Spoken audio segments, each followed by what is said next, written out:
All right, we're about to dive into one of the biggest, most profound mysteries in all of human history. It's all about a man who died, was buried, and then just came back. But here's the thing. This isn't really about the miracle itself. Nope. It's about the 4 days of complete, total silence after he died.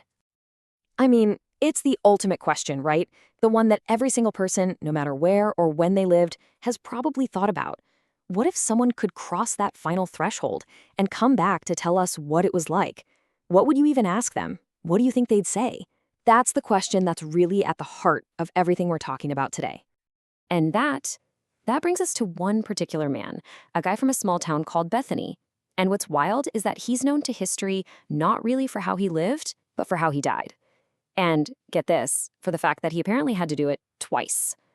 We are, of course, talking about Lazarus. So the story itself is probably one of the most famous you've ever heard. It goes something like this. First, he gets terribly sick. Then, he dies. His body is prepared, wrapped up, and sealed away in a tomb. 4 whole days go by. And then, a miracle. He's called out, and he lives again. It's a super clear, incredibly powerful story.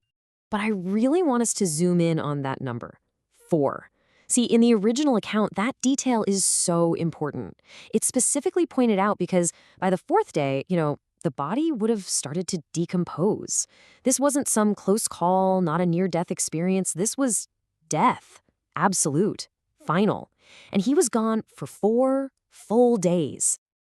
And right here, this is where the story we all know just goes completely dark. It's the pivot point for this whole thing.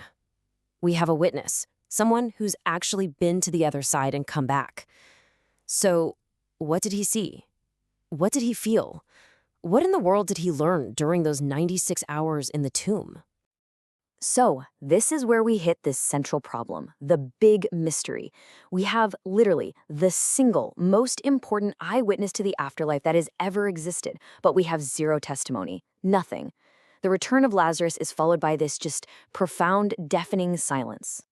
I mean, just try to imagine that scene for a second. The massive stone is rolled away from the tomb. A command rings out. And then, out of the total darkness, a figure just emerges, still wrapped up in his burial cloths.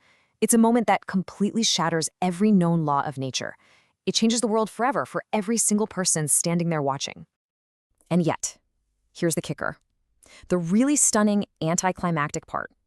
The Gospel of John, which is our only source for this story, goes into all this detail, right? It talks about his sisters weeping, the drama of rolling the stone away, but it records not one single word from Lazarus about what happened to him. He never says a thing about it. So you have to ask, why? Why the total information blackout from the one person on Earth who could finally answer humanity's oldest, biggest question? Was he told not to speak about it? Did he just forget? Like, was his memory wiped clean? Or was what he saw just so massive, so overwhelming, that our words just couldn't even begin to describe it? Well, whenever history leaves a blank page like this, you know human imagination is going to rush right in to fill the void. And for thousands of years, that empty space in the story has been a source of incredible fascination for everyone. Theologians, artists, poets, you name it. And all that speculation kind of breaks down into a few major theories. Some people think it was just a peaceful, dreamless sleep. Basically, nothing.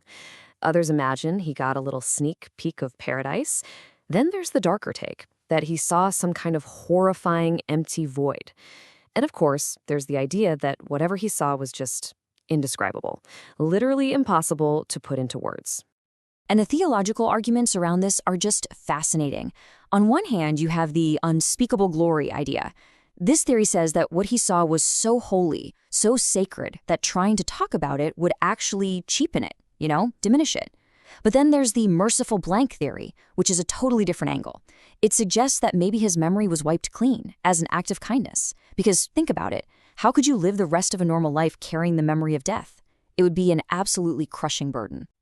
And this, right here, really gets to the heart of why this story has so much power. The crazy thing is that Lazarus' silence didn't end the conversation, it started one. A conversation that has been going on for 2,000 years. That 4-day gap in the story basically became a giant blank canvas for all of us to project our biggest hopes and our deepest fears about what happens next. Okay, so where does all this leave us? Maybe the point isn't to try and solve the mystery of those 4 days.